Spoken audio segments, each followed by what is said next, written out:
Buenas tardes, iglesia. Dios les bendiga. Como ustedes han podido observar, estamos en Marcos y lo que el Señor ha puesto en nuestro corazón es que podamos predicar Marcos de manera expositiva, pero no lo vamos a hacer de manera consecutiva como hemos hecho en otras ocasiones. ¿Qué quiere decir eso? Que vamos a estar exponiendo grandes porciones de Marcos que están relacionadas, pero no vamos a predicar todos los pasajes que encuentran en Marcos. Una de las cosas que nos motiva a hacerlo fue que hace poco los hombres estuvimos en un taller que tuvimos aquí en la iglesia de un ministerio que se llama Simon Trust, que yo no sé si decirlo en español o en inglés, yo en inglés no sé, y entonces sale cualquier cosa ahí. Entonces nos animaron a que lo predicáramos en la iglesia y sirve de bendición porque muchos de los hermanos que estuvieron en el taller también pueden ir recordando lo que estudiamos, recordando lo que aprendimos. Y esta es la palabra del Señor y el Señor va a hablar a nuestros corazones. Quizás no vamos a ir en la economía que hemos ido en otras ocasiones, que a veces de manera expositiva, aunque el contexto hable de 20 versículos y deberían predicarse los 20, en ocasiones predicamos 10 y dejamos para el otro domingo 10 más. En esta ocasión se salvaron, vamos a predicar los 20, los 30, los 15, pero sé que el Señor va a hablar, el Señor tiene algo que decirnos, así que vamos a orar para que el Señor hable a nuestros corazones durante esta jornada que vamos a estar enseñando en el Evangelio de Marcos. Oremos a nuestro buen Dios. Amado Dios, soberano Rey, Padre eterno, Dios de la gloria, te bendecimos, te alabamos porque tú mereces toda la honra, toda la gloria y toda la alabanza. Hemos venido aquí a hablar de ti, no a hablar de nosotros. Hemos venido aquí sedientos de tu palabra para que tú ministres a nuestros corazones, Señor.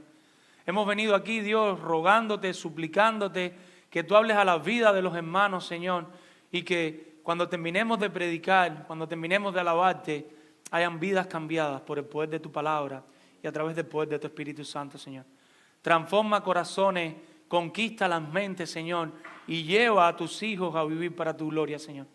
Al mismo tiempo que te pedimos por los que están aquí, Señor, y todavía no han experimentado el milagro de la salvación, que tú tengas misericordia, que abra sus ojos y que los salves, Señor, para que ellos puedan conocer a este gran Dios que conocemos, Señor, a tu Hijo Jesucristo, Señor, al Hijo de Dios, al gran yo soy. No hay nadie como tú, Señor, y no hay mejor bendición en esta vida que tenerte a ti con nosotros, Señor, que haber experimentado tu salvación y poder vivir ahora para tu gloria, aún imperfecto, Señor, pero poder caminar contigo, Señor. Padre, ministra, Señor. Toca nuestros corazones, Señor. Habla nuestras vidas, Padre, Señor. No nos dejes iguales, por favor. Te lo pedimos por los méritos de Cristo. Amén. Si nosotros hoy tuviéramos el privilegio de escuchar una conversación que alguien tuviera con Buda y alguien le preguntara a Buda, Buda, ¿eres tú el hijo de Brahma? Buda le diría a esa persona, ¿cómo se te ocurre? Eres un iluso, porque para ellos eso sería una herejía en el hinduismo. Si a Sócrates, el filósofo, le preguntaran, oye Sócrates, ¿eres tú acaso hijo de Zeus?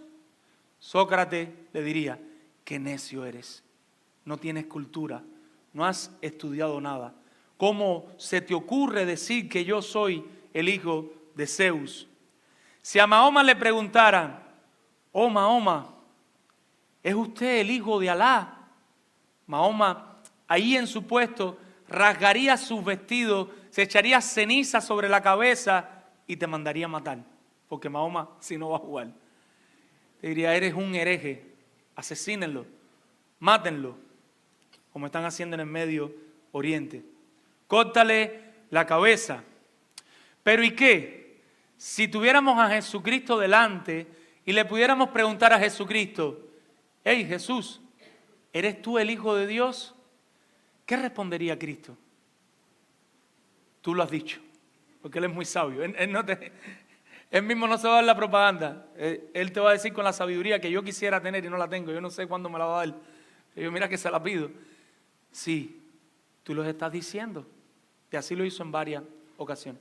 Pero lo interesante de Cristo y del ministerio de Cristo es que no es hasta el final del Evangelio de Marcos que Cristo de alguna manera va a afirmarnos que Él es el Hijo de Dios, sino que vamos a ver, sobre todo hoy, cómo otras personas hablan por Cristo.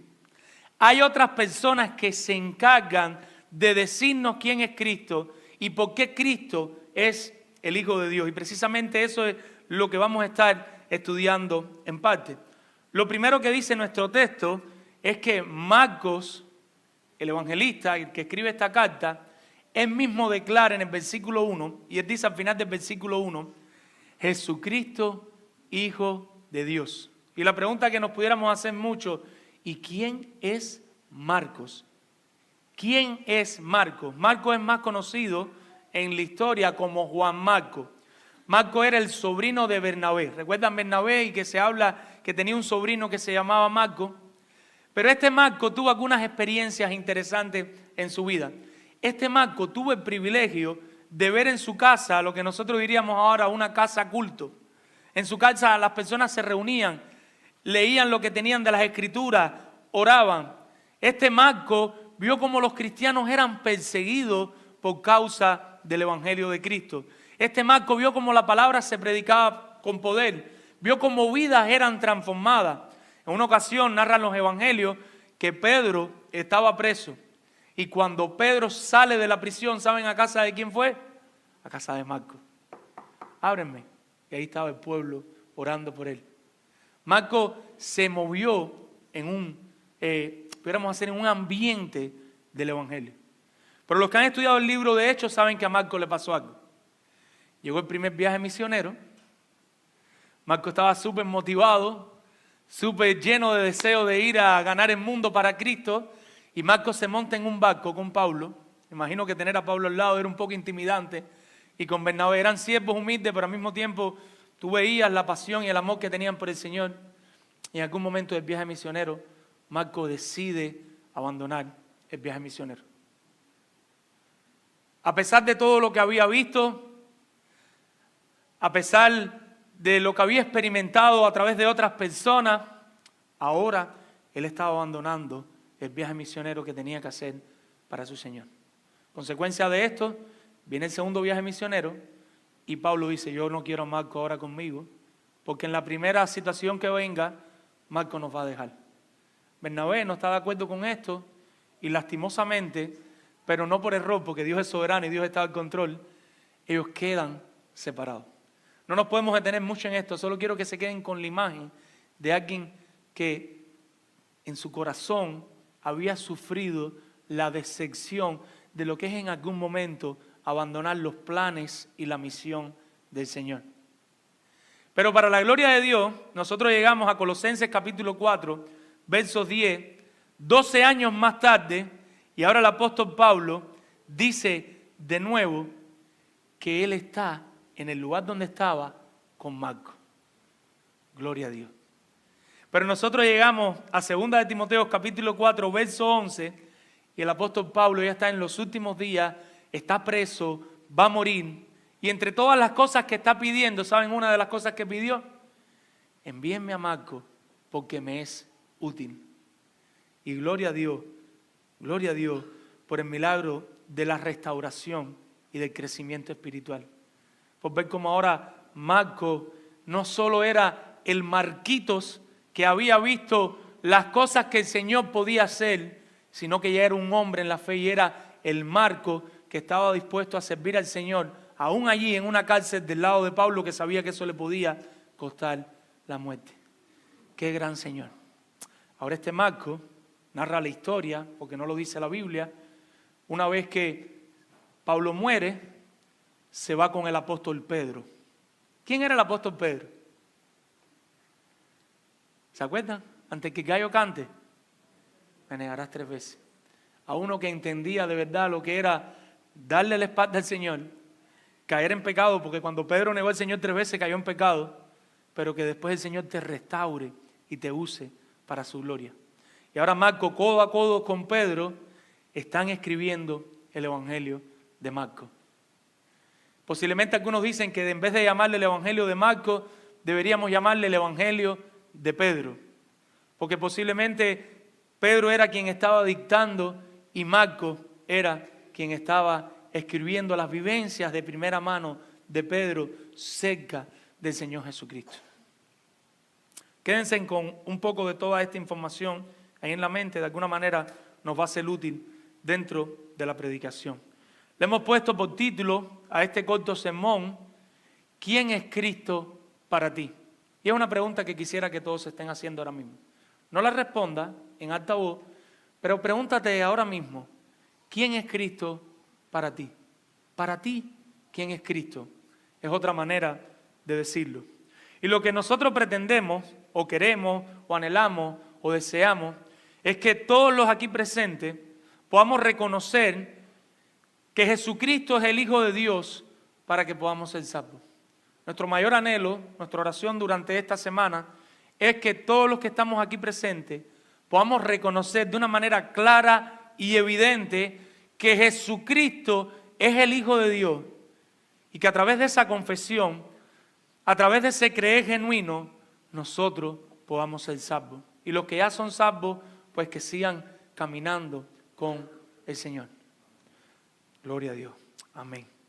La pregunta que quisiera que se hagan es, ¿cómo podemos conocer que Jesucristo es verdaderamente el Hijo de Dios? ¿Cómo nosotros podemos conocer Jesucristo verdaderamente es el Hijo de Dios?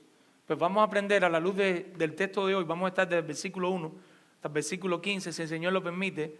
Y la primera manera es a través de su presentación.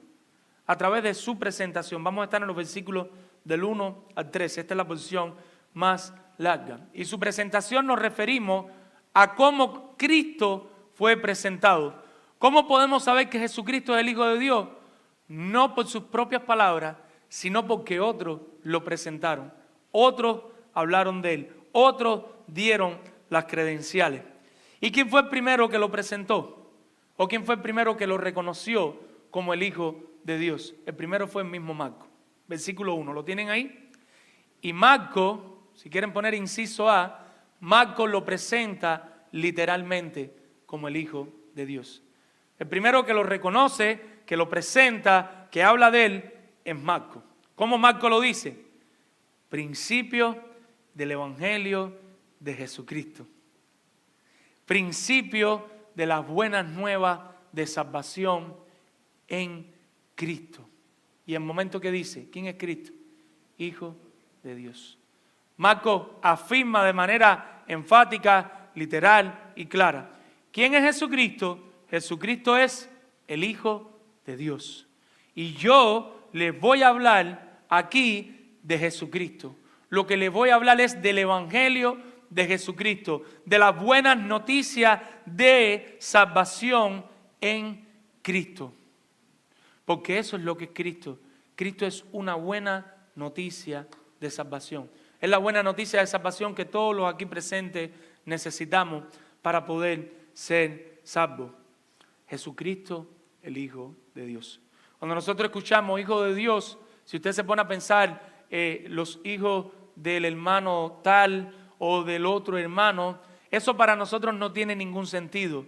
Pero el que Marcos afirme que Jesucristo es el Hijo de Dios, está haciendo a Cristo como Dios mismo.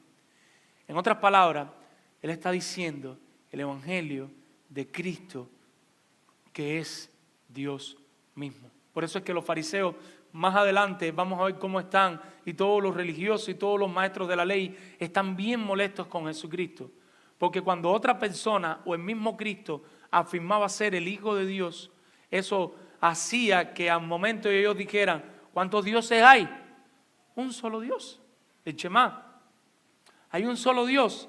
Cuando Cristo afirma que Él es Dios, que Él es el Hijo de Dios, está diciendo que Él es de la misma sustancia de Dios, que Él es Dios mismo, y por eso es que lo persiguen. Pero quiero que nos quedemos en la mente con que lo primero, o el primero que lo presenta, el primero que nos muestra a Cristo como el Hijo de Dios es Marcos. Lo presenta literalmente. Jesucristo es el Hijo de Dios. Y al momento pasa versículos 2 y 3. ¿Y qué hacen en versículos 2 y 3? Va a citar dos profecías del Antiguo Testamento. Va a citar una profecía de Malaquías, capítulo 3, versos 1, y una profecía de Isaías, capítulo 40, versículo 3. ¿Cómo dicen estas profecías? Como está escrito en Isaías, el profeta, y algunos dirán, pero me dijiste que va a citar una profecía de Malaquías y también va a citar una profecía de Isaías, ¿y por qué solamente menciona a Isaías? El doctor John MacArthur explica que cuando uno iba a citar varios profetas, uno citaba, o era la costumbre citar el profeta de más peso. Y nosotros sabemos que Isaías tenía mayor volumen de profecía que Malaquías. Por lo tanto, era natural citar a uno, aunque después se mezclaran varias profecías. Esto no es un problema, no es un error que él cometió. Era algo natural. Y en la enseñanza oral, enseñándole los unos a los otros, ya se volvía una costumbre citar varios textos juntos. En este caso, ¿qué dice el texto? He aquí, yo envío mi mensajero delante de tu faz, el cual preparará tu camino delante de ti. Voz del que clama en el desierto, preparad el camino del Señor, enderezad sus sendas. ¿Y qué es lo que está haciendo él aquí al hablar de esta profecía? Él está hablando de uno que debe venir antes del Señor Jesucristo. Él está mencionando a uno que va a llegar antes de Cristo para preparar el camino para cuando Cristo llegue, para preparar los corazones para cuando Cristo llegue a ese lugar. ¿A quién se está refiriendo? Marcos se está refiriendo a Juan el Bautista. Está utilizando estas dos profecías para hablar de que Juan el Bautista iba a llegar para preparar el camino del Señor. Lo interesante es que cuando nosotros vamos a los otros evangelios, ninguno hace este énfasis. Pero este es el énfasis de Marcos. Los otros evangelios, ¿qué comienzan haciendo al principio? Hablando de Cristo, la genealogía de Cristo, Cristo nació, el nacimiento de Cristo, los reyes magos. A Marcos no le interesa esto. Marcos quiere ir directo al grano. Él quiere presentar a Cristo como el Hijo de Dios. Y para esto va directo a esta profecía de Juan el Bautista, para hablar de cómo Juan el Bautista iba preparando el camino para que llegara el Hijo de Dios. En aquellos tiempos, cuando un rey iba a viajar a un reino y tenía que presentarse en un reino, él mandaba una delegación delante para si había baches, si habían huecos, si habían cosas, la delegación pudiera ir preparando el camino para cuando el rey entonces viniera detrás y pasara, pudiera viajar sin ningún problema. Eso es lo que está haciendo Juan el Bautista en este momento. En Malaquías, está bien cerca de Marcos, Malaquías capítulo 4, versículos 5 y 6, al final de Malaquías dice lo siguiente, capítulo 4, versos 5 y 6. He aquí, yo os envío al profeta Elías. Y Elías se murió, ¿recuerdan? Antes que venga el día de Jehová, grande y terrible. Él hará volver el corazón de los padres hacia los hijos y el corazón de los hijos hacia los padres. No sea que yo venga y hiera la tierra con maldición. Malaquías aquí está hablando de Juan el Bautista y del ministerio de Juan el Bautista. Y lo está presentando como si fuera Elías. Él está diciendo, aquí viene Elías que va a ir preparando el corazón. Porque, ¿cuál es la cuestión? Si Juan no viene y presenta el pecado y la necesidad del arrepentimiento, y de pronto viene Cristo, ¿qué iba a pasar en la tierra? Todo el mundo iba a ser exterminado. Entonces Juan se levanta como una voz en el desierto, con el mensaje que veremos a continuación, advirtiéndole a las personas que son pecadoras y necesitan arrepentirse. Juan es tan humilde que más adelante a Juan le preguntan, ¿tú eres Elías, el que ha de venir? ¿Saben qué responde Juan? No, yo no soy. Primero le preguntan, ¿tú eres el Cristo? Y él dice, no, yo no soy el Cristo. Y después le preguntan, ¿tú eres Elías? Y él dice, no, yo no soy Elías. Pero cuando le hacen la pregunta a Jesucristo en Marcos 9:13, ¿saben qué hace Cristo en Marcos 9:13? Jesucristo confirma, no solo él era, sino que lo mataron, le hicieron todo lo que no le tenían que hacer, porque Juan era la persona que tenía que preparar el camino del Señor.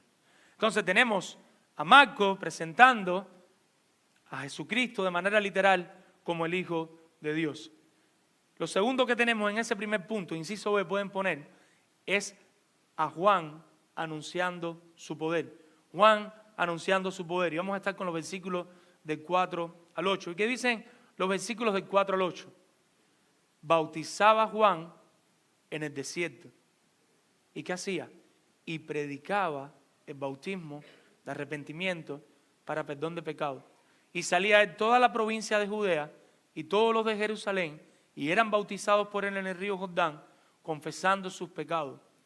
Juan estaba vestido de pelo de camello y tenía un cinto de cuero alrededor de sus lomos, y comía langosta y miel silvestre, y predicaba diciendo: viene tras de mí, ¿qué cosa?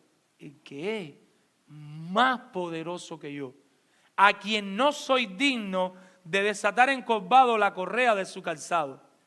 Yo a la verdad os he bautizado con agua, pero él os bautizará con Espíritu Santo. ¿Y ahora qué está haciendo? Marcos está adentrándonos al ministerio de Juan el Bautista. Y una de las cosas que él hace es que nos muestra cómo estaba vestido Juan el Bautista. ¿Cómo estaba vestido Juan el Bautista? Dice que estaba vestido con piel de camello, con un cinto, que estaba en una cueva y que se alimentaba de langosta y de miel silvestre. Lo que está tipificando es la misma forma de cómo se vestían los profetas y en específico de cómo se vestía Elías. Donde mismo deja Elías, ahí mismo ahora aparece Juan, porque Juan es el último de los profetas del Antiguo Testamento. Aunque nosotros tenemos esta narración aquí en Marcos, esta narración de Marcos la pudiéramos poner perfectamente al lado de Malaquías y la Biblia continuaría hasta que ahora Cristo entre en escena y comience el nuevo pacto.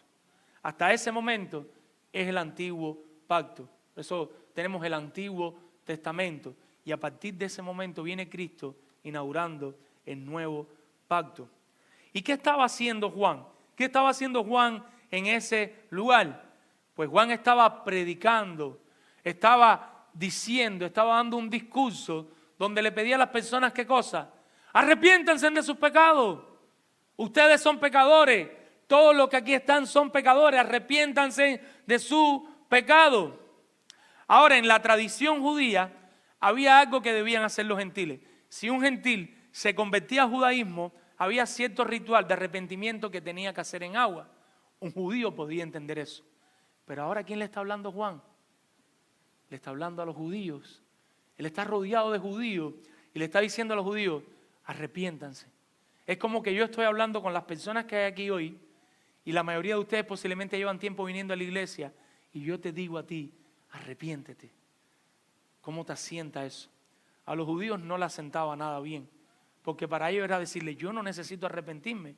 Hey, yo soy judío, yo soy del linaje de Abraham, de la descendencia física de Abraham. Yo cumplo los mandamientos, yo hago todos los rituales, llevándolo a nosotros. Yo vengo a la iglesia, yo diezmo, yo participo hasta en un ministerio, abro hasta mi casa para una casa culto. Yo estoy al día. Y sin embargo, Juan, ¿qué está diciendo? Arrepiéntanse. Arrepiéntanse, porque el que no se arrepienta no va a ver el reino de Dios. El que no se arrepienta ahora no va a poder enfrentarse con Cristo después, cuando Cristo llegue. Necesita el arrepentimiento. A los judíos esto no les asenta muy bien. Los judíos piensan más adelante que tanto Juan como Cristo son unos herejes. Aún así, debemos predicar, como estábamos hablando con los hombres, fielmente siempre la palabra del Señor. Y aún así, que dice nuestro texto, versículo 5, y salían a él toda la provincia de Judea y todos los de Jerusalén, y eran bautizados por él en el río Jordán. ¿Qué cosa? Confesando sus pecados. Esto es una exageración, es una figura del lenguaje, está exagerando. No era que estaba todo el mundo, sino que venía mucha gente de todas partes, venían muchas familias judías que reconocían que de verdad eran, ¿qué cosa? Pecadores. ¿Qué dice nuestro texto? Confesando sus pecados. Y no solo reconocían que eran pecadores, sino que confesaban que eran pecadores. Posiblemente en muchas ocasiones eso llevaba a una confesión oral, a decirle a otro: he pecado contra ti, perdóname. Yo no tenía que pecar contra ti, perdóname, te confieso mi pecado. ¿Por qué? Porque había un arrepentimiento genuino. Y cuando hay un arrepentimiento genuino, la confesión es natural. La confesión no es forzada. Cuando tú en tu matrimonio tienes un problema con tu esposa y hay un arrepentimiento genuino, tú confiesas tu pecado delante de tu esposa o delante de tu esposo sin ningún tipo de problema, porque hay un arrepentimiento genuino. Cuando no hay un arrepentimiento genuino, tú das todas las vueltas que puedas dar y das todas las vueltas que puedes dar, pero no pides perdón, no reconoces tu pecado. Por ahí está el milagro. Juan está preparando el camino. Juan está diciendo: arrepiéntanse. Y muchas familias responden en arrepentimiento. Y muchas familias, ¿qué hacen? Van y se bautizan en arrepentimiento, en el agua, como símbolo de que no querían seguir viviendo en esa vida. Si bien no están todos los elementos de nuestro bautismo, pero aquí tenemos un precursor del bautismo del creyente. El bautismo del creyente debe ser un bautismo, ¿por qué? Por arrepentimiento. Solo que nos falta, en el nombre del Padre, del Hijo y del Espíritu Santo. Versículo 7. ¿Y qué pasa en el versículo 7? Sigue predicando. ¿Y cuál es su predicación? Y aquí es donde está el centro de esta porción que estamos comunicando. Juan anuncia el poder de Cristo. ¿Y cómo él anuncia el poder de Cristo? Dice que en su predicación él decía, en completa humildad, sin buscar fama, sin buscar gloria. ¿Qué decía? Viene tras de mí el que es más poderoso que yo. Atrás de mí viene uno que ese es el verdadero. Yo soy simplemente una voz aquí en el medio del desierto. Yo soy simplemente un mensajero insignificante. Pero el que viene detrás de mí, ese sí es poderoso. Ese sí tiene poder. Tiene tanto poder que yo no soy digno de zafar sus cordones arrodillados. Yo no soy digno de pararme delante de él y abrocharle sus cordones. La pregunta es, ¿te sientes tú como Juan el Bautista delante de Cristo?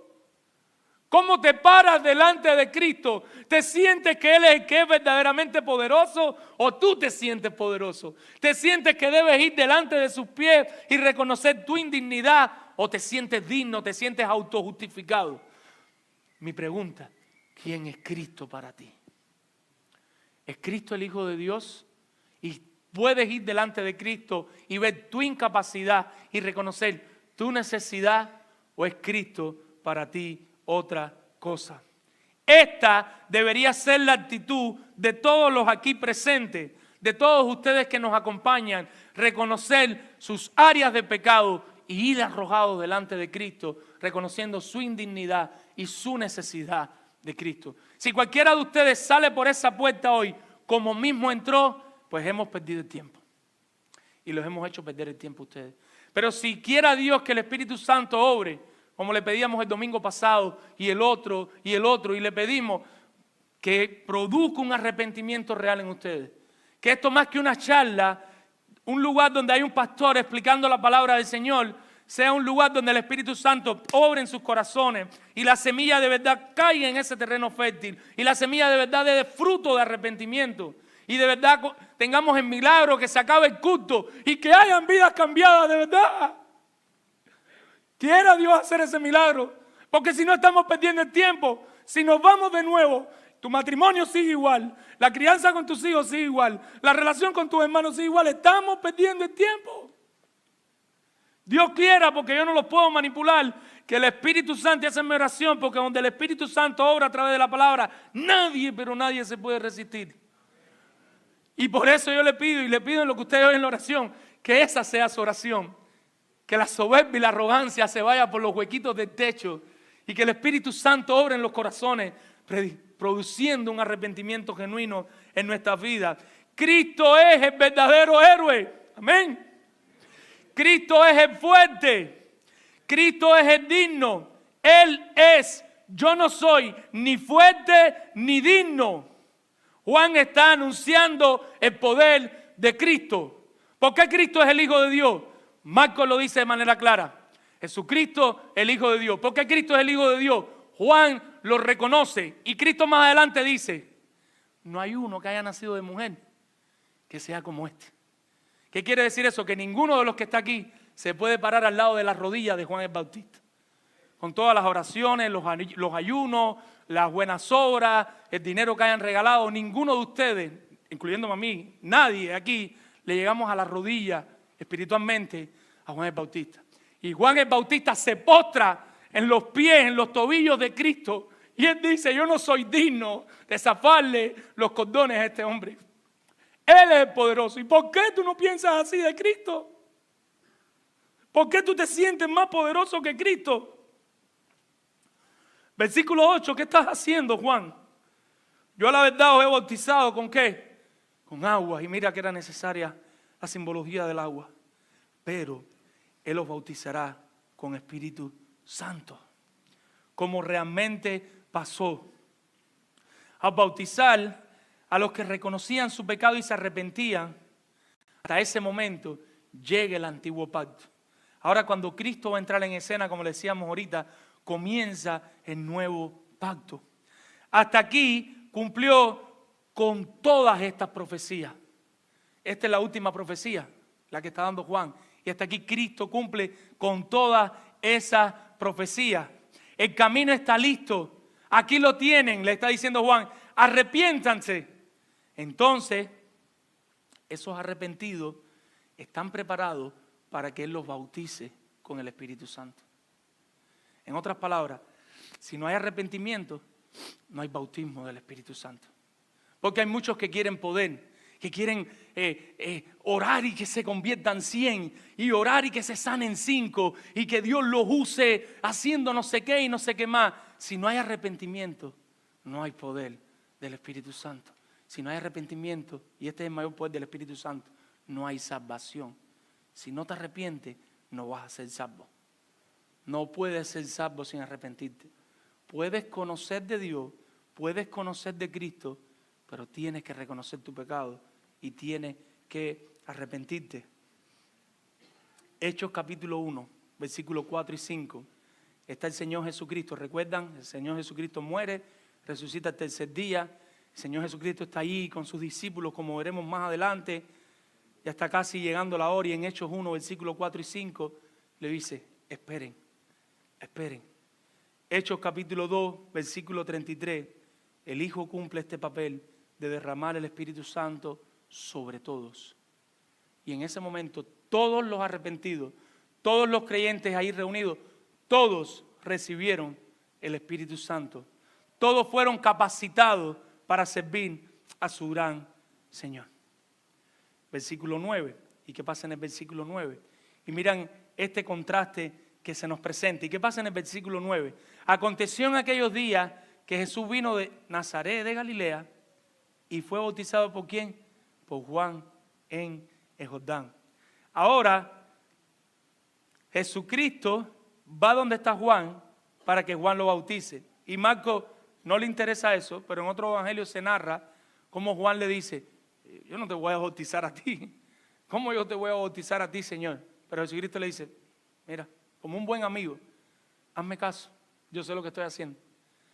Porque Cristo tenía que cumplir perfectamente con toda la ley del Señor. Y si había un bautismo para arrepentimiento, como estaba profetizado, Cristo tenía que cumplir con eso también. Entonces, Juan en humildad deja que Juan en humildad bautiza a Cristo. Aconteció en aquellos días que Jesús vino de Nazaret de Galilea y fue bautizado por Juan en el Jordán. Cristo cumple de manera perfecta todas las demandas de la ley de Dios. Volvémonos a preguntar todo. ¿Cómo podemos reconocer que Jesús es el Hijo de Dios? Marcos quiere demostrar y se va a mantener en toda la carta. Los voy a aburrir un poco con esto, pero Dios quiera que esto llegue a su corazón. Y Marcos quiere demostrar, Jesucristo es el Hijo de Dios. Jesucristo es el Hijo de Dios. Y eso era una herejía para cualquiera que lo oyera, pero eso es lo que enseña la palabra. Jesucristo es el Hijo de Dios. Jesucristo es Dios mismo. Lo primero que hace, Marcos lo presenta como el Hijo de Dios. Segunda, Juan anuncia su poder. Y tercero, vamos a ver ahora cómo el Padre lo reconoce como su amado Hijo. Versículos 10 y 11 que dice: y luego, cuando subía del agua, vio abrirse los cielos y al Espíritu como paloma que descendía sobre él. Y vino una voz del cielo que decía: tú eres mi Hijo amado, en ti me complazco, en ti tengo regocijo, contigo me siento feliz, me siento gozoso. Y lo primero que dice nuestro texto es que el Espíritu Santo desciende sobre Cristo como una muestra de que está ungiendo a Cristo para su ministerio. Y ahí vemos a la Trinidad, vemos al Espíritu Santo en forma de paloma, vemos a Cristo siendo bautizado y vemos al Padre que está en los cielos. Pero vemos la voz del Padre que literalmente, y aquí es donde quiero que puedan ir nuestros ojos, la voz del Padre que literalmente nos está diciendo, ¿qué nos está diciendo? Este es mi Hijo, al cual yo amo. Pregunta: ¿cuánto tenemos que aprender nosotros de Jesús?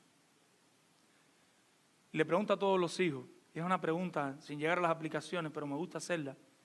¿Podrán nuestros padres sentirse contentos con nosotros y con nuestro desempeño que estamos teniendo como hijos? O quizás tengamos que pedirle perdón y decirle: papá, te estamos fallando. De verdad que reconozco que no me estaba portando bien. Pero Cristo no era así. Su Padre estaba contento. Su Padre estaba feliz del Hijo que Él tenía. Por último, ¿cómo más podemos demostrar allí en nuestro texto que Jesucristo es el Hijo de Dios? Porque los ángeles le servían. Vamos al versículo 12 y 13. Y luego el Espíritu le impulsó al desierto. O sea, el Espíritu Santo lo llevó literalmente al desierto. Termina de bautizarse y cualquiera que espera después que se bautiza y se convierte. Cristo no se convirtió, pero ¿qué uno espera? Ahora sí, el mar rojo se abre, las codornices aparecen, pero muchos nos encontramos que después de convertirnos empiezan a aparecer más problemas. Un poquito que Cristo nos modeló esto. Ahora Cristo acaba de bautizarse, acaba de estar ahí con el Espíritu Santo, con el Padre, y ahora es llevado al desierto y por 40 días el maligno lo está tentando. Por 40 días el maligno quiere hacerlo caer. Pero en medio de todo eso que dice nuestro texto que pasó, dice al final, cuando todo eso para, Marco no lo detalla tanto, pero cuando todo eso termina, ¿qué dice? Y los ángeles le servían. ¿Por qué le servían? Porque era el Hijo de Dios. Él había terminado y había pasado por la prueba, y como Hijo de Dios estaba siendo asistido por su Padre a través de los mensajeros que eran los ángeles. Estaba recibiendo todo lo que él necesitaba para continuar. Amado hermano, sea cual sea el desierto en que te encuentres ahora mismo o la tentación que estés atravesando, recordemos a Jesús confiando en Dios y esperando en Él. Recuerda a Jesús confiando en Dios y espera en Él y no cedas al pecado. Para nosotros siempre el camino más fácil en medio de la tentación y de la prueba es ceder al pecado y es volver a nuestra vida antigua. Imitemos a Cristo, confiemos en Dios, esperemos en Dios, pero no cedamos al pecado. Su ayuda no tarda. Y si quizás no vengan ángeles literales a servirte, por allá Dios te mandará otros servidores que estén contigo, que te apoyen, que te consuelen y que te guíen. Amado hermano, a diferencia de muchos que se autopromocionan, se dan aplausos ellos mismos. Nunca han visto una persona dándose un aplauso. Yo no puedo, estoy muy gordo ya. Él mismo se abraza y se hace así, se dice: ay, qué bien lo hiciste, mijo. Es verdad que tú eres el mejor o la mejora. Que buscan su propia fama. Jesús tenía a otros que hablaban por él, a otros que podían decir de él. Jesús tenía a otros que podían decir: Él es el Hijo de Dios. Jesús tenía a otros que podían decir: Él es más poderoso que todos los profetas. Jesús tenía a otro que podía decir: Él fue ungido por el Espíritu Santo. Jesús tenía a otro que podían decir: Él es reconocido por su Padre. Jesús tenía a otro que podían decir: Él salió victorioso ante los ataques del maligno. Jesús tenía a otro que podía decir: Él fue asistido por los ángeles. Jesús tenía a otro que podía decir: Él es el contenido del Evangelio del reino de Dios. Por lo tanto, de Cristo podemos aprender. ¿Qué podemos aprender de Cristo? A confiar más en Dios. ¿Estás confiando en Dios en medio de tu prueba, en medio de tu situación? ¿Qué podemos aprender de Cristo? A esperar en Él, a esperar en Dios. ¿Qué podemos aprender de Cristo? Todo tiene su tiempo. Recuérdale eso a tu alma. Todo tiene su tiempo. ¿Qué podemos aprender de Cristo? Esto también pasará. ¿Qué podemos aprender de Cristo? Él es quien dice ser. Cristo es quien dice ser. Cristo es el Hijo de Dios. Y es el único que lo puede decir en el mundo entero. Vuelvo a preguntar para poder continuar. Todavía este punto. ¿Quién es Cristo para ti? ¿Quién es Cristo para ti? Si para ti Él es el Hijo de Dios, entonces solo tendrás que revisarte, recordarte, y reevaluarte y requetevaluarte todos los días a la luz del Evangelio. Ya tú fuiste salvo, lo que necesitas es todos los días estar evaluando tu vida a la luz del Evangelio. Pero si tú estás aquí, nos acompañas y todavía Cristo no es el Hijo de Dios para ti, todavía Cristo para ti no es nada, pues te tengo una buena noticia. Hoy puede ser tu día de salvación. Hoy puede ser el día en que todo eso cambie. Puede que estés a un pasito de sacarte la verdadera lotería. En este tiempo hay tantas personas que se quieren sacar la lotería. Siempre seré bueno en el trabajo. Si me sacara la lotería para no trabajar más. Si me sacara la lotería para poder tener esto y lo otro. Mi hermano, la lotería no es nada comparado con Cristo. Cristo es la verdadera lotería. Lo que tú necesitas en tu vida no es la lotería. Tú necesitas a Cristo. Necesitas a Cristo. Y puede que estés a un pasito de sacarte la verdadera lotería. ¿Y por qué lo ilustro con la lotería? Porque en tu vida lo que hay es una bancarrota, pero una bancarrota espiritual. Tu cuenta espiritual, si no tienes a Cristo, no solo está en cero, está en menos millones y millones y millones, porque estás en contra completamente de Dios. Estás viviendo de espalda a Dios. Necesitas arrepentirte, necesitas darle un cambio a tu vida, como veremos en breve. Entonces, ¿a qué le hemos invitado en esta tarde? Le hemos invitado, reconozcan que Jesucristo es el Hijo de Dios para que podamos ser salvos. ¿Cómo podemos reconocer, Eri, que Jesucristo es el Hijo de Dios para poder ser salvos? Podemos reconocer que Jesucristo es el Hijo de Dios para poder ser salvos, primero que todo, por su presentación. Otros lo presentaron. De la manera que lo presentaron nos debe quedar claro que Jesucristo es el Hijo de Dios. Pero nuestro segundo y último punto, ¿cómo más podemos reconocer que Jesucristo es el Hijo de Dios? Por su demanda. Por su demanda. Y ese es nuestro segundo y último punto. Por lo que pide. Nadie más en el mundo nos puede pedir eso. Solo Cristo puede demandar, no pedir, demandar eso de sus hijos. Eso de los creyentes. Y está en el versículo 14 y 15. Versículo 14. Después que Juan fue encarcelado. Ya él no tiene en cuenta muchas cosas, a él no le interesa. Ya él directamente va y nos dice, Juan estaba ya preso. Antes de Juan estar preso pasaron muchas cosas en los otros evangelios, pero ese no es su plan. Su plan es demostrar que Jesucristo es el Hijo de Dios. Y ahora te dice, Juan está encarcelado. Y después que te da esa ilustración, ¿qué te dice? Y vino Jesús a Galilea. Y Jesús hizo cosas en Judea, hizo ministerio en Judea, pero ya él lo ubica directamente en Galilea. ¿Y qué está haciendo en Galilea? Predicando el evangelio del reino de Dios. ¿Qué hacía Jesús? Predicar el evangelio del reino de Dios. La palabra en griego es keruso y significa heraldo. Estaba proclamando. Para algunos hoy Jesucristo sería un vago, mis hermanos. ¿Y por qué, pastor? Jesucristo posiblemente trabajaba en la carpintería con su padre. Y Jesucristo dejó la carpintería para irse a predicar el evangelio. Así que si usted me dice vago a mí, usted le está diciendo vago a Cristo. Y no solo a mí, a los demás pastores que hay en la iglesia y a los pastores que tú conoces. Sí, generalmente nosotros decimos los pastores, los misioneros, ¿qué son? La gente son unos vagos. Esa gente lo que hacen es predicar, como si la predicación no fuera el trabajo más importante que hay en este mundo. Para nosotros el trabajo más importante que hay en este mundo es un oncólogo, porque te salva del cáncer. pero te salva del cáncer, ¿y qué te pasa después? Te mueres.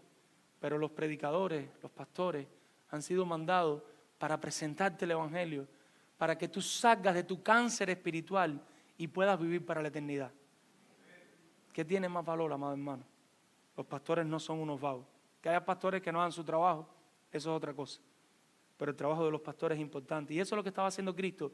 Cristo estaba allí dedicándose por completo, dependiendo de Dios y dedicándose a la predicación del Evangelio.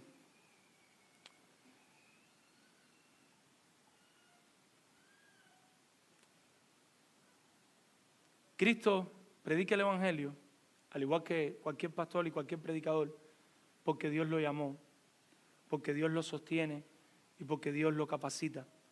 El ministerio de la palabra es un ministerio fuerte, pero solo se puede hacer aguantado del Señor. No hay otra manera de hacerlo. Pero lo importante no es solamente que Cristo predicaba, porque si lo dejamos aquí, ¿con qué nos quedamos? ¿Qué Cristo predicaba? Pero nuestro texto dice que predicaba. ¿Qué predicaba Cristo? Predicaba el Evangelio del reino de Dios. Las buenas noticias de salvación. Era un término militar, cuando traían buenas nuevas de un ejército que había ganado. Pero para que haya buenas noticias, tienen que haber malas noticias. ¿Y cuáles fueron las malas noticias que estudiamos hace poco? Que como mismo existe un cielo, también existe un infierno. La Biblia enseña, si nosotros vamos al Salmo 14, versículo 3, el salmista nos enseña y nos dice: todos se desviaron a una se hicieron inútiles. Nos está diciendo, la humanidad entera le ha dado la espalda a Dios. La humanidad entera está separada completamente de Dios. Y la humanidad entera, si Cristo no interviene, va camino al infierno. Va camino a padecer por siempre. Pablo después, usted lo puede leer en Romanos 3, versículo 12, Pablo lo recuerda. Entonces, ¿qué dice Cristo? Cristo dice, versículo 14, que estaba en Galilea predicando el Evangelio del reino de Dios. Si nosotros, yo le voy a pedir que vayamos porque tenemos tiempo, vamos a 1 Corintios capítulo 15. Porque nosotros vemos qué cosa es la predicación del Evangelio, qué cosa es la predicación del Evangelio del reino de Dios. Y nosotros vamos a 1 Corintios capítulo 15, si fueran tan amables de acompañarnos. 1 Corintios 15. Y en 1 Corintios 15 nosotros tenemos la predicación del Evangelio de Jesucristo. Desde el versículo 1 hasta el versículo 22, usted puede meditar bien en su casa, nosotros tenemos la predicación del Evangelio de Cristo. Y nos pasa mucho en las entrevistas, cuando nosotros le decimos a alguien, háblame de qué tú entiendes por el Evangelio de Cristo, las personas responden bien, pero van al corazón del Evangelio de Cristo. Pero el Evangelio de Cristo no comienza con el corazón del Evangelio de Cristo. Comienza donde comienza. Vamos al versículo 21. 1 Corintios 15, el 21 al 22. ¿Y qué es lo que pasa en los versículos del 21 al 22? Dícele Pablo a los Corintios. Porque por cuanto la muerte entró, ¿por quién? Por un hombre. También por un hombre la resurrección de los muertos. Porque así como en Adán todos mueren, también en Cristo todos serán vivificados. ¿Y qué es lo que está haciendo Pablo aquí? Pablo lleva nuestra mente al comienzo. Todo comenzó con Adán. Cuando Adán y Eva pecaron, nuestros padres, toda la humanidad se corrompió en pecado. Por eso es que, como siempre decimos, a los niños no hay que enseñarles a pecar. Tú ves como ellos solitos hacen las cosas malas. Más bien tenemos que enseñarles lo bueno, porque su tendencia natural es a pecar y a hacer el pecado. Todo comienza con el pecado de Adán. Y en Adán todos nos convertimos en pecadores. ¿Cuáles son las consecuencias del pecado? Versículo 22. La muerte. Que no se arrepienta va a estar en un lugar de tormento por la eternidad. Un día va a morir físicamente y va a estar en un lugar de tormento por la eternidad. Pero si nosotros leemos los versículos del 3 al 19, no lo vamos a leer, y es donde recordamos que Cristo es el corazón del Evangelio. ¿Y qué dice Pablo? Porque primeramente os he enseñado lo que asimismo recibí y ha llevado al corazón, que Cristo murió por nuestros pecados conforme a la Escritura. Conforme los profetas habían anunciado que el Mesías tenía que venir, asimismo Cristo vino y murió por nuestros pecados conforme estaba enseñado, conforme estaba profetizado. Y no solo esto, para los que dudan todavía aquí, dice que más de 500 personas lo vieron resucitado. Había que estar loco para tú afirmar que Cristo había resucitado. Y el problema fue que todas esas personas lo vieron. Por eso vemos al principio tantas personas entregadas, predicando la palabra y dispuestas a morir. Pero es que ellos vieron cuando Cristo murió y ellos vieron cuando Cristo resucitó. Ellos lo pudieron palpar. Más de 500 personas pudieron ver ese milagro. Marcos 1:15, deje su dedito, algo ahí, un papelito, una cartica que le regaló su esposo en estos días, un papelito romántico, déjelo por ahí cerca. Esposo, estoy ahí para usted. Y en Marcos 1:15, ¿qué es lo que dice? Y él dice, diciendo, 2 puntos, el tiempo se ha cumplido. ¿Se acabó la oportunidad? Eso es lo que está diciendo Marcos. El tiempo se ha cumplido. Se acabó la oportunidad. Hay que arrepentirse. Hay que arrepentirse. El que no se arrepienta no va a ser salvo porque ya el tiempo se cumplió. Y el reino de Dios se ha acercado. Con la venida de Cristo comienzan a desenlazarse todos los elementos escatológicos que ya nos van a llevar al final de los tiempos. Ya el reino de Dios cada día está más cerca y estamos esperando que el Señor Jesús venga. Ven pronto, Señor Jesús. ¿Cuál es la demanda del mensaje del Evangelio? Arrepentíos y creer en el Evangelio.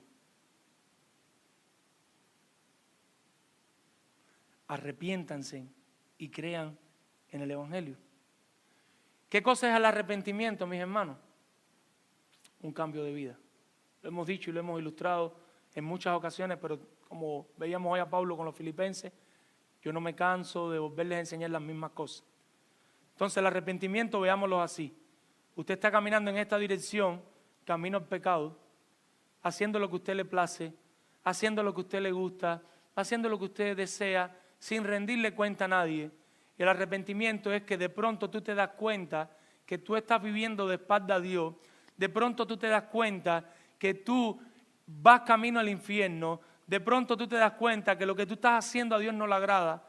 Y entonces en tu vida hay un giro de 180 grados y ahora tú empiezas a caminar en dirección a Cristo.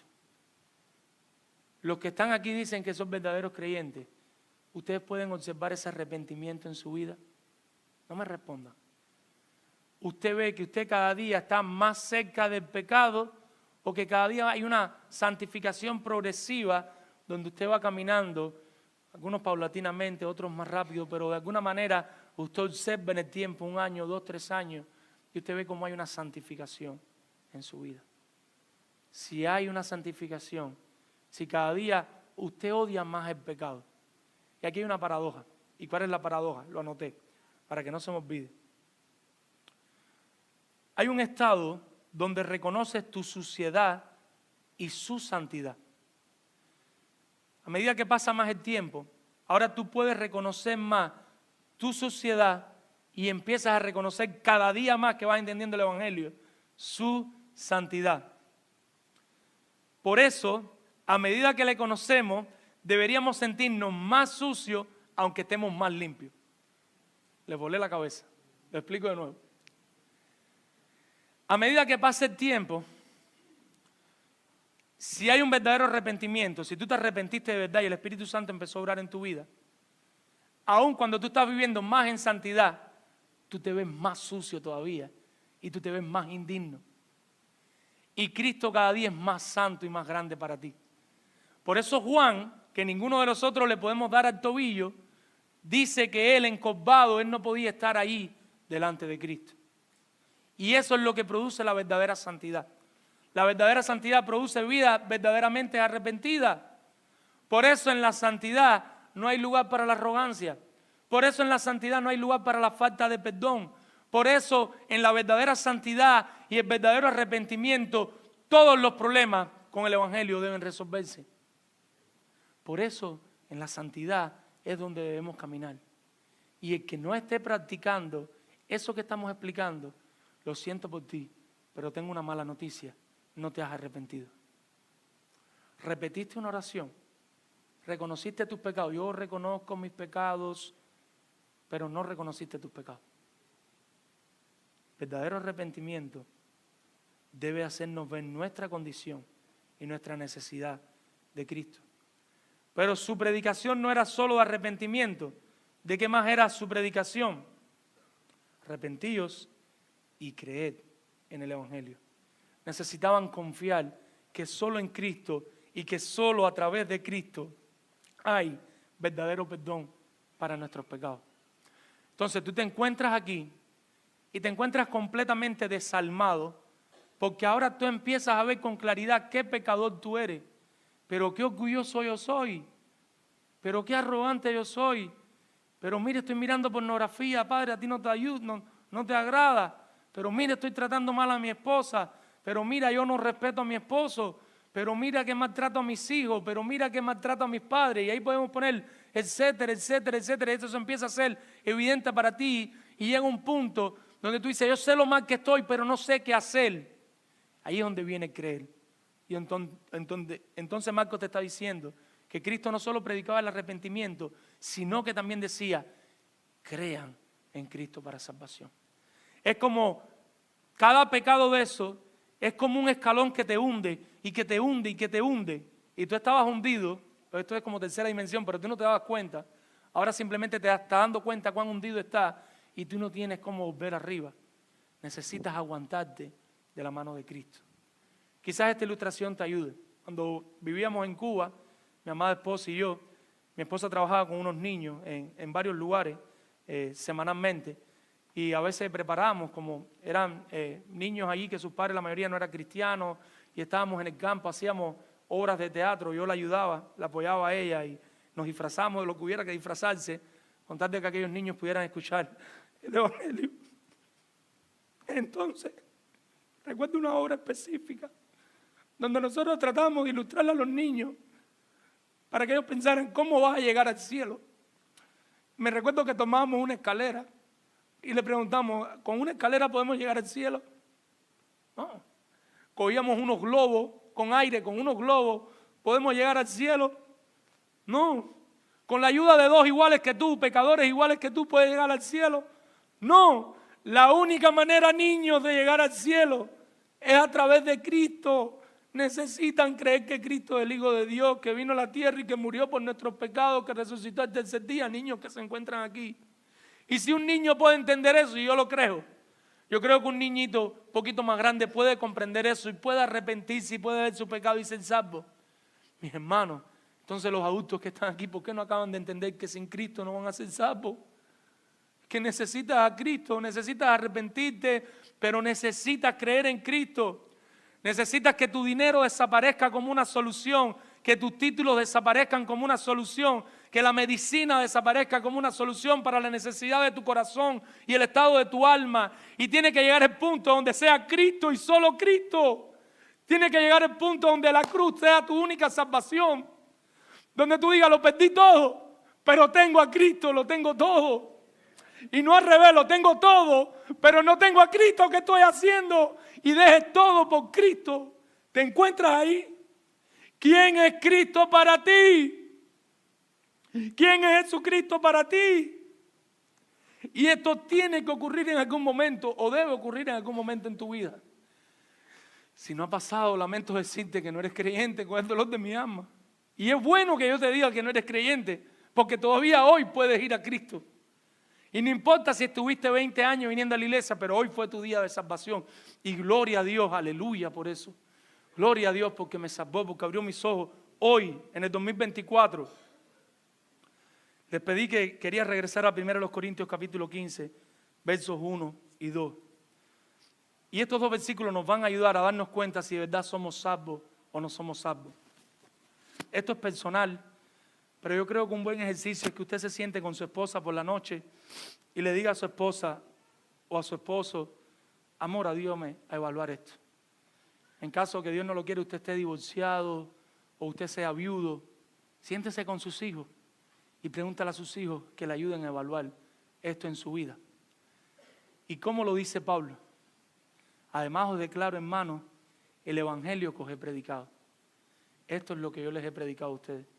Mi ministerio ha consistido en esto. Otro vago más. Póngalo ahí. ¿Quién es? Pablo. A veces tenía un part-time, pero ¿y el otro tiempo? Mi hermano, ustedes no saben la carga que tienen los pastores con que la gente piense que uno es un vago. Además os declaro, hermanos, el evangelio que os he predicado. Mira lo interesante aquí. El cual también recibiste. Todos en algún momento que hicimos, ese recibiste no es que lo tomaste con la mano, sino que creíste y te arrepentiste. Pablo le está diciendo, este es el evangelio que os hemos predicado, nosotros lo predicamos, muchos de ustedes creyeron y se arrepintieron, lo recibieron. Pero ¿qué viene después? El cual también recibiste, pero dice, en el cual también perseveráis. Siempre lo decimos, el evangelio no es para un día, el evangelio es para todos los días. ¿Podemos pecar? Sí. Y si dices que no pecas, eres un mentiroso, dice Juan. Primera Juan, pecamos. Pero si pecas y tienes el Espíritu Santo y tienes la palabra del Señor, te sientes mal. Y el Espíritu Santo te lleva a arrepentirte. Porque el evangelio es para perseverar. El evangelio es para seguir recordándotelo día a día.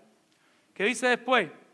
Por el cual asimismo, hermano, esto está fuerte, si retenéis la palabra que os he predicado, si viven a la luz del evangelio, fallo, me arrepiento, pido ayuda, pido consejo, me vuelvo a caer, le pido al Señor que me vuelva a levantar, pero es aguantado del Señor con el evangelio, confrontando mi pecado con el evangelio, y empiezan a aparecer nuevos pecados. En algún momento nosotros creemos que el pecado es solamente la borrachera y ver pornografía, en el caso de los hombres. Y nosotros creemos que en el caso de las mujeres, los pecados son, no sé, porque no soy mujer, dos cosas así, el chisme y otra cosa más. Hay algunas que tienen que arrepentirse todavía, que el Señor las perdone. Siempre recomendamos un libro, esto nos ayudó mucho. Hay dos libros que nos ayudaron mucho, y yo los vuelvo a recomendar. Se llama Pastoreando el corazón de tu hijo. Porque a medida que tú empiezas a pastorear el corazón de tu hijo, de Ted Tree, tú empiezas a reconocer cosas que están en ti. Entonces tú le vas a disciplinar a tu hijo porque no se somete a la autoridad tuya como padre, porque pecó en contra del nombre de Dios, pero ahora tú te das cuenta que tú no le haces caso a tu jefe. Y eso es un problema. Y el segundo libro que siempre recomendamos se llama Pecado Respetable, de Jerry Bridges.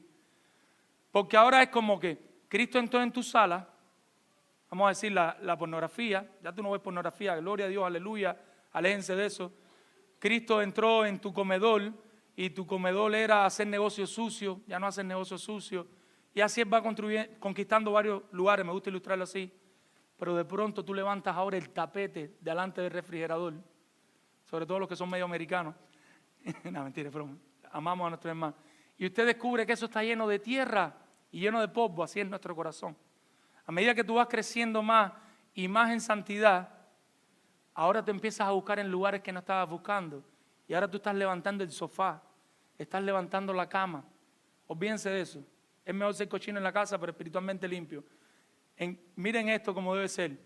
Encárguense de su corazón. Y ahora empiezas a mirar que hay orgullo en ti. Dice, pero ¿cómo es que esto? Yo soy orgulloso. ¿Por qué me cuesta tanto trabajo pedirle perdón a mi esposo o a mi esposa? Porque eres orgulloso.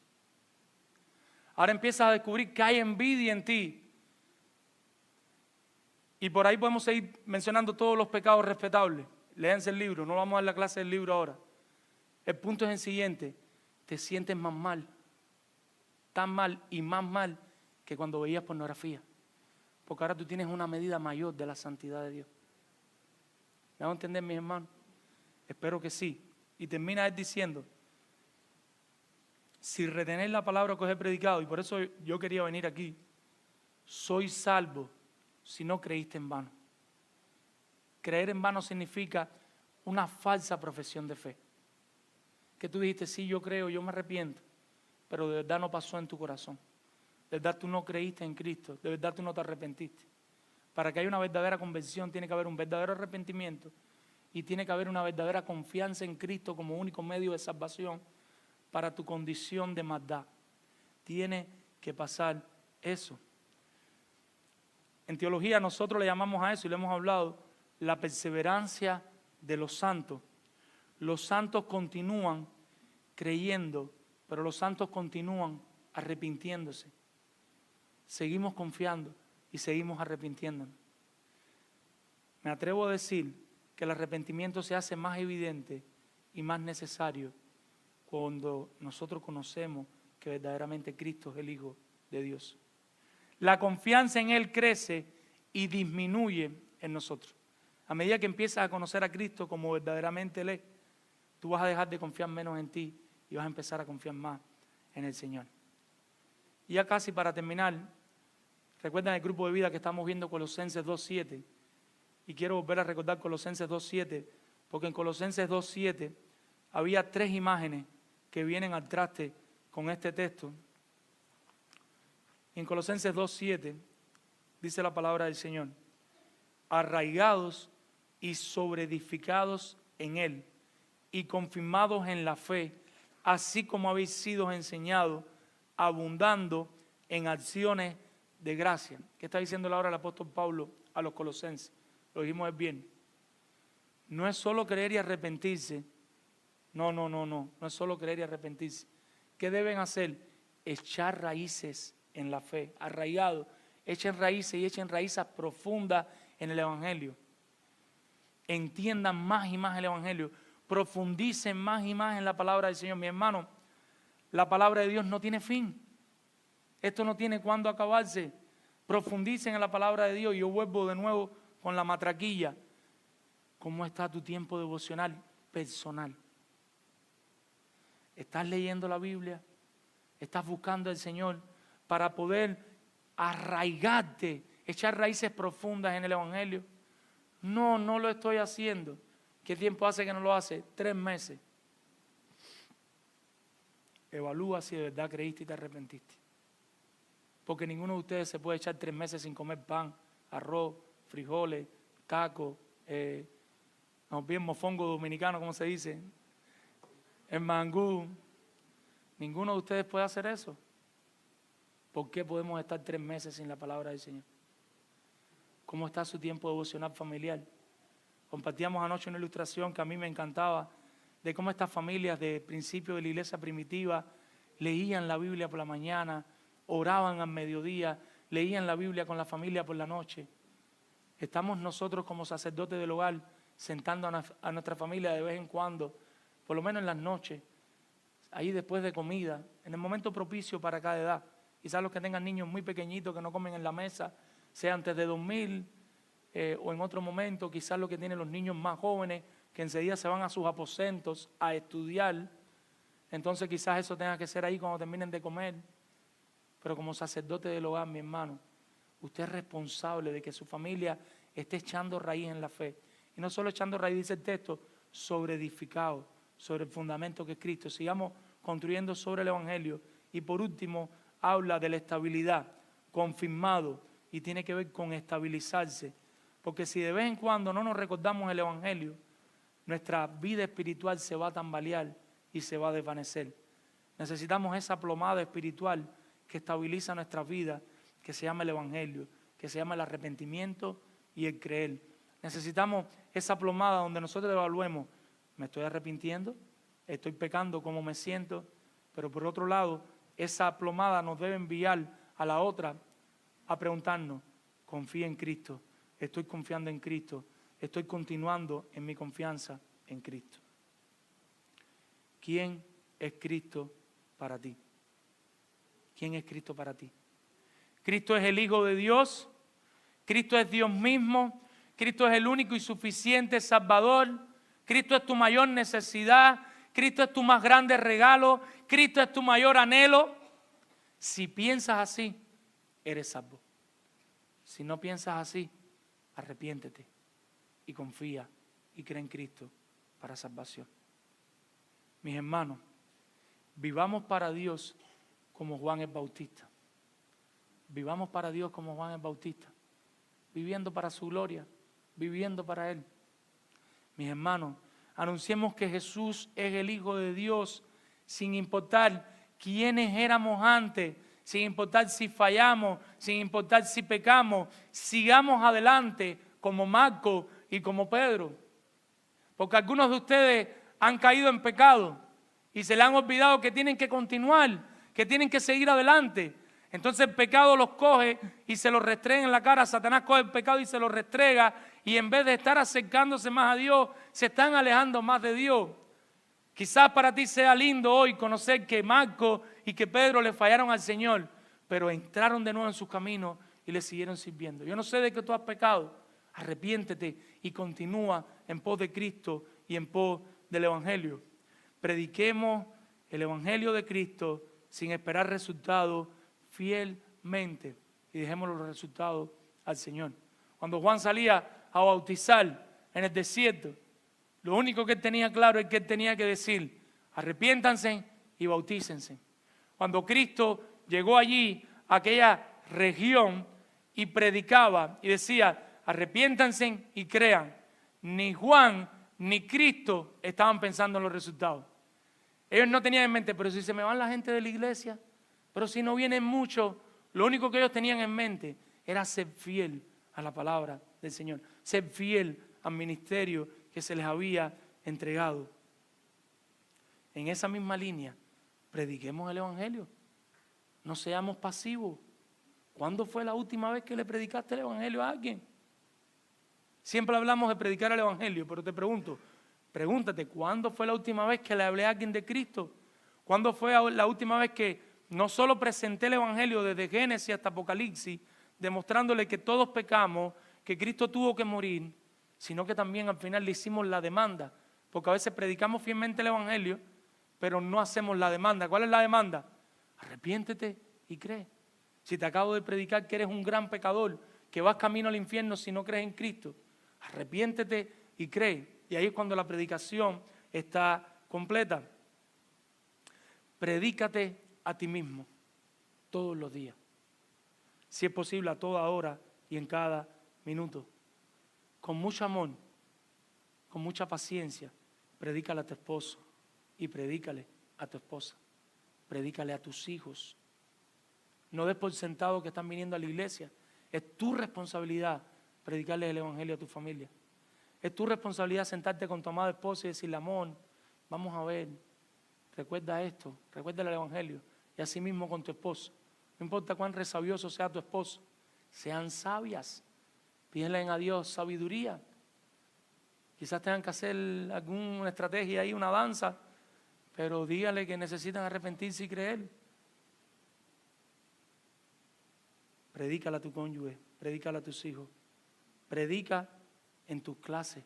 Los que son maestros y están en la escuela de siervos y los que están en el grupo de vida, predícale a esas personas que tienen ahí, predícale el Evangelio. Termino con esta frase de L.R. Shelton Jr. y él dice lo siguiente: el arrepentimiento aparta la vista de yo y la fija en Cristo con fe, y encuentra en Él su Salvador suficiente para cada necesidad. Continúa diciendo: confiemos en Él con un arrepentimiento bíblico auténtico. Tal es la necesidad de esta hora. Oremos. Padre Dios, soberano Rey, Señor, venimos delante de ti pidiéndote, Señor, un milagro, Dios. Y es el milagro de reconocer a Cristo como tu Hijo en nuestros corazones, Dios. Padre, nosotros no tenemos ningún poder, Señor, que no sea de tu palabra. Padre, nosotros no podemos hacer nada si tu Espíritu Santo no obra. Por eso te pedimos, Señor, que sea tu Espíritu Santo obrando aquí en las personas que no te conocen para salvación. Y que sea tu Espíritu Santo obrando en los creyentes que ya tienen el Espíritu Santo, inquietándolos a santidad, ayudándolos a descubrir nuevos pecados para arrepentirse y depender más de ti y querer agradarte cada día más, Señor. Ayúdanos a aguantarnos de ti siempre. Ayúdanos a recordarnos el Evangelio siempre. Ministra a cada uno de mis hermanos, que nadie se vaya aquí sin alguna porción de tu palabra que les haya hablado a sus vidas, Señor. Y también pon el deseo de compartirla en el carro, en la casa, de rumiar y de meditar en la semana, en ella, Señor. Porque en ella está toda la verdad. Perdona nuestros pecados, Señor, que son muchos, Señor. Perdónanos y ayúdanos como Marco y como Pedro a confiar en ti y no en el maligno y a seguir adelante, Señor, sirviéndote, sin importar dónde estuvimos, Señor. En ti hay perdón de pecado. En el nombre de Jesús. Amén. El Señor les bendiga, mi hermano.